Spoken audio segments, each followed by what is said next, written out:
মুজিব ভাই এসে গেছেন, তাকে আপনারা স্লোগান দিয়ে অভিবাদন দেন। শেখ মুজিবের পথ ধরো, বাংলাদেশ স্বাধীন করো, মুজিব ভাইয়ের পথ ধরো, বাংলাদেশ স্বাধীন করো, পাটের মাটি তৈরি করো, বাংলাদেশ স্বাধীন করো, বীর বাঙালি অস্ত্র ধরো।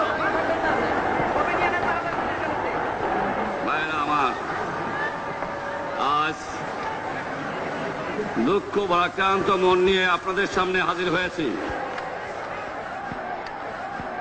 আপনারা সবই জানেন এবং বোঝেন আমরা আমাদের জীবন দিয়ে চেষ্টা করেছি, কিন্তু দুঃখের বিষয় আজ ঢাকা, চট্টগ্রাম, খুলনা, রাজশাহী, রংপুরে আমার ভাইয়ের রক্তে রাজপথ রঞ্জিত হয়েছে। আজ বাংলার মানুষ মুক্তি চায়, বাংলার মানুষ বাঁচতে চায়, বাংলার মানুষ তারা আজ তার অধিকার চায়। কি অন্যায় করেছিলাম নির্বাচনের পরে বাংলাদেশের মানুষ সম্পূর্ণভাবে আমাকে আওয়ামী লীগকে ভোট দেন। আমাদের ন্যাশনাল অ্যাসেম্বলি বসবে,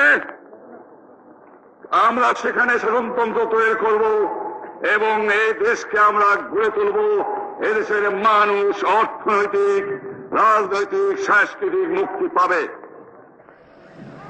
কিন্তু দুঃখের বিষয়, আজ দুঃখের সঙ্গে বলতে হয় 23 বছরের করুণ ইতিহাস, বাংলার অত্যাচারের, বাংলার মানুষের রক্তের ইতিহাস, 23 বছরের ইতিহাস, মুমূর্ষ নরনারীর আত্মনাদের ইতিহাস, বাংলার ইতিহাস, এদেশের মানুষের রক্ত দিয়ে রাজপথ রঞ্জিত করার ইতিহাস।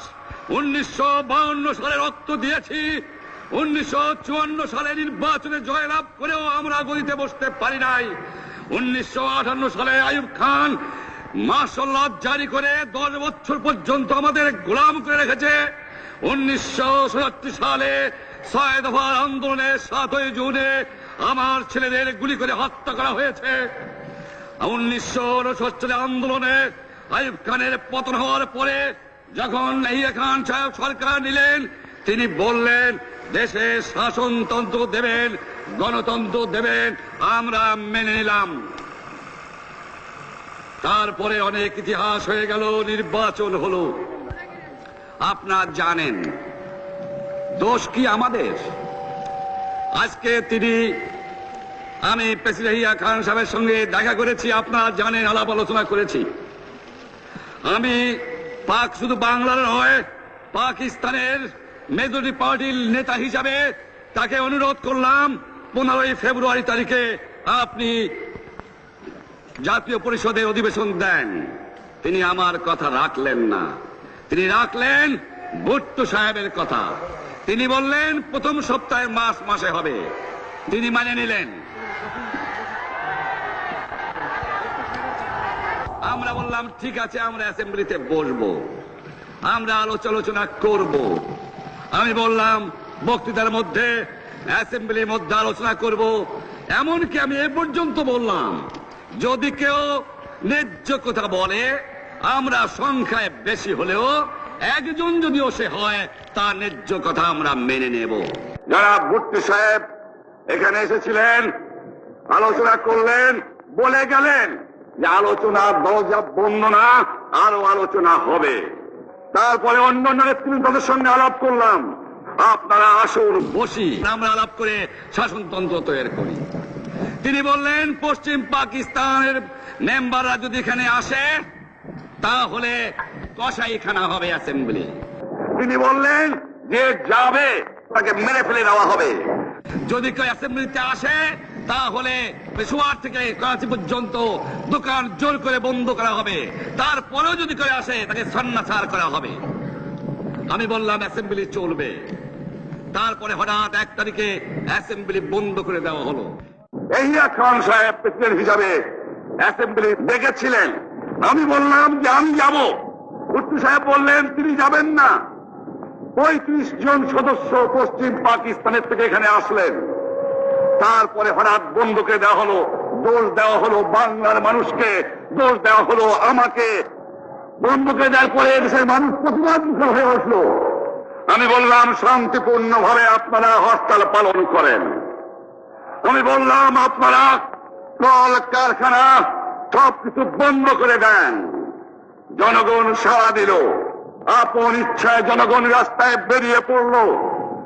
তারা শান্তিপূর্ণভাবে সংগ্রাম চালিয়ে যাওয়ার জন্য স্থির প্রতিজ্ঞাবদ্ধ হলো। কি পেলাম আমরা? আমার পয়সা দিয়ে অস্ত্র কিনেছি বহিঃশত্রু আক্রমণ থেকে দেশকে রক্ষা করার জন্য। আজ সেই অস্ত্র ব্যবহার হচ্ছে আমার দেশের গরিব দুঃখী অস্ত্র মানুষের বিরুদ্ধে। তার বুকের উপরে হচ্ছে গুলি। আমরা পাকিস্তানের সংখ্যাগুরু, আমরা বাঙালিরা যখনই ক্ষমতায় যাওয়ার চেষ্টা করেছি, যখনই এদেশের মালিক হবার চেষ্টা করেছি, তখনই তারা আমাদের উপর ঝাঁপিয়ে পড়েছেন। তারা আমাদের ভাই। আমি বলেছি তাদের কাছে এই কথা যে আপনারা কেন আপনার ভাইয়ের বুকে গুলি মারবেন? আপনাদের রাখা হয়েছে যদি বহিঃশত্রু আক্রমণ করে তার থেকে দেশকে রক্ষা করার জন্য। তারপরে উনি বললেন যে আমার নামে বলেছেন, আমি নাকি বলে স্বীকার করেছি যে 10 তারিখে রাউন্ড টেবল কনফারেন্স হবে। আমি উনাকে একথা বলে দেবার চাই, আমি তাকে তা বলি নাই। টেলিফোনে আমার সঙ্গে তার কথা হয়। তাকে আমি বলেছিলাম, জনাব ইয়াহিয়া খান সাহেব, আপনি পাকিস্তানের প্রেসিডেন্ট, দেখে যান, ঢাকায় আসেন কিভাবে আমার গরিবের উপরে, আমার বাংলার মানুষের বুকের উপরে গুলি করা হয়েছে, কি করে আমার মায়ের কোল খালি করা হয়েছে, কি করে মানুষকে হত্যা করা হয়েছে। আপনি আসুন, দেখুন, বিচার করুন, তারপরে আপনি ঠিক করুন। আমি এই কথা বলেছিলাম। আমি তো অনেক আগে বলেছি কিসের আসতেছি, তার সঙ্গে বসবো, যারা আমার মানুষের বুকে রক্ত নিয়েছে তাদের সঙ্গে বসবো। আমার সঙ্গে পরামর্শ না করে বা আমাদের সঙ্গে আলোচনা না করে 5 ঘন্টা গোপনে বৈঠক করে যে বক্তৃতা তিনি করেছেন এবং যে বক্তৃতা করে অ্যাসেম্বলি করেছেন, সমস্ত দোষ তিনি আমার উপরে দিয়েছেন, বাংলার মানুষের উপরে দিয়েছেন। আমি পরিষ্কার মিটিংয়ে বলেছি যে এবারের সংগ্রাম আমার মুক্তির সংগ্রাম, এবারের সংগ্রাম স্বাধীনতার সংগ্রাম। আমার 25 তারিখে অ্যাসেম্বলি কল করেছে, রক্তের দাগ শুকায় নাই। আমি 10 তারিখে বলে দিয়েছি যে ওই শহীদের রক্তের উপর দিয়ে পাড়া দিয়ে আরটিসিতে মুজিবুর রহমান যোগদান করতে পারে না। অ্যাসেম্বলি কল করেছেন, আমার দাবি মানতে হবে। প্রথম, সামরিক আইন মার্শাল ল উদ্ধ করতে হবে। সমস্ত সামরিক বাহিনীর লোকদের ব্যারাকে ফেরত দিতে হবে। যেভাবে হত্যা করা হয়েছে তার তদন্ত করতে হবে। আর জনগণের প্রতিনিধির কাছে ক্ষমতা হস্তান্তর করতে হবে। তারপরে বিবেচনা করে দেখব আমরা অ্যাসেম্বলিতে বসতে পারবো কি পারবো না। এর পূর্বে অ্যাসেম্বলিতে বসার, আমরা অ্যাসেম্বলিতে বসতে আমরা পারি না। জনগণ সে অধিকার আমাকে দেয় নাই। ভাইয়েরা আমার, তোমরা আমার উপর বিশ্বাস আছে? আমি প্রধানমন্ত্রিত্ব চাই না, আমরা দেশের মানুষের অধিকার চাই। আমি পরিষ্কার অক্ষরে বলে দেবার চাই যে আজ থেকে এই বাংলাদেশে কোর্ট কাছারি, আদালত, ফৌজদারি, শিক্ষা প্রতিষ্ঠান অনির্দিষ্টকালের জন্য বন্ধ থাকবে। গরিবের যাতে কষ্ট না হয়, যাতে আমার মানুষ কষ্ট না করে, সেই জন্য সমস্ত অন্য জিনিসগুলো আছে সেগুলোর হরতাল কাল থেকে চলবে না। রিক্সা ঘোড়াগাড়ি চলবে, রেল চলবে, লঞ্চ চলবে। শুধু সেক্রেটারিয়েট, সুপ্রিম কোর্ট, হাইকোর্ট, জজ কোর্ট, সেমি গভর্নমেন্ট দপ্তরগুলো ওয়াবদা, কোনো কিছু চলবে না। 28 তারিখে কর্মচারীরা যে বেতন নিয়ে আসবেন, এরপরে যদি বেতন দেওয়া না হয়, আর যদি একটা গুলি চলে, আর যদি আমার লোকের উপর হত্যা করা হয়, তোমাদের উপর কাছে আমার অনুরোধ রইল, প্রত্যেক ঘরে ঘরে দুর্গ করে তোলো। তোমাদের যা কিছু আছে তাই নিয়ে শত্রুর মোকাবেলা করতে হবে, এবং জীবনের তরে রাস্তাঘাট যা যা আছে সবকিছু আমি যদি হুকুম দেবার নাও পারি, তোমরা বন্ধ করে দেবে। আমরা ভাতে মারবো, আমরা পানিতে মারবো। তোমরা আমার ভাই, তোমরা বাড়াকে থাকো, কেউ তোমাদের কিছু বলবে না, কিন্তু আর আমার বুকের পর গুলি চালাবার চেষ্টা করো না, ভালো হবে না। 7 কোটি মানুষকে তাবায় রাখতে পারবো না। আমরা যখন মরতে শিখেছি তখন কেউ আমাদের দবাতে পারবে না। আর যে সমস্ত লোক শহীদ হয়েছে, আঘাতপ্রাপ্ত হয়েছে, আমরা আওয়ামী লীগের থেকে যতদূর পারি তাদের সাহায্য করতে চেষ্টা করব। যারা পারেন আমার রিলিফ কমিটি সামান্য টাকা পয়সা পৌঁছিয়ে দেবেন। আর এই 7 দিন হরতালে যে সমস্ত শ্রমিক ভাইরা যোগদান করেছেন, প্রত্যেকটা শিল্পের মালিক তাদের বেতন পৌঁছায় দেবেন। সরকারি কর্মচারীদের বলি, আমি যা বলি তা মানতে হবে। যে পর্যন্ত আমার এই দেশের মুক্তি না হবে, খাজনা ট্যাক্স বন্ধ করে দেওয়া হলো, কেউ দেবে না। মনে রাখবেন, শত্রু বাহিনী ঢুকেছে, নিজেদের মধ্যে আত্মকলহ সৃষ্টি করবে, লুটতরাজ করবে।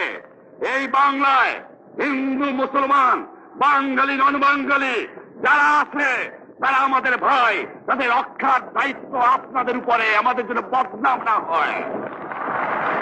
মনে রাখবেন, রেডিও টেলিভিশনের কর্মচারীরা যদি রেডিওতে আমাদের কথা না শোনে, তাহলে কোন বাঙালি রেডিও স্টেশনে যাবেন না। যদি টেলিভিশন আমাদের নিউজ না দেয়, কোন বাঙালি টেলিভিশনে যাবেন না। 2 ঘন্টা ব্যাংক খোলা থাকবে, যাতে মানুষ তাদের মায়নাপত্র নেবার পারে, কিন্তু পূর্ব বাংলার থেকে পশ্চিম পাকিস্তানে 1 পয়সা চালান হতে পারবে না। টেলিফোন টেলিগ্রাম আমাদের এই পূর্ব বাংলায় চলবে, এবং বিদেশের সঙ্গে নিউজ পাওয়া হলে আপনারা চালাবেন, কিন্তু যদি এই দেশের মানুষকে খতম করার চেষ্টা করা হয়, বাঙালিরা বুঝে শুনে কাজ করবেন। তবে অনুরোধ করছি, আপনারা আমাদের ভাই, আপনারা দেশকে একেবারে জাহান্নামে ধ্বংস করে দিয়েন না। জীবনে আর কোনদিন আপনাদের মুখ দেখা দেখি হবে না। যদিও আমরা শান্তিপূর্ণভাবে আমাদের ফয়সলা করতে পারি, তাহলে অন্তপক্ষে ভাই ভাই হিসেবে বাস করার সম্ভাবনা আছে। সেই জন্য আপনাদের অনুরোধ করছি, আমার এই দেশে আপনারা মিলিটারি শাসন চালাবার চেষ্টা আর করবেন না। দ্বিতীয় কথা, প্রত্যেক গ্রামে, প্রত্যেক মহল্লায়, প্রত্যেক ইউনিয়নে, প্রত্যেক সাব ডিভিশনে আওয়ামী লীগের নেতৃত্বে সংগ্রাম পরিষদ গড়ে তোলো, এবং তোমাদের যা কিছু আছে তাই নিয়ে প্রস্তুত থাকো। মনে রাখবা, রক্ত যখন দিয়েছি, রক্ত আরো দেব, এই দেশের মানুষকে মুক্ত করে ছাড়বো ইনশাআল্লাহ। এবারে সংগ্রাম আমাদের মুক্তির সংগ্রাম, এবারে সংগ্রাম স্বাধীনতার সংগ্রাম। জয় বাংলা।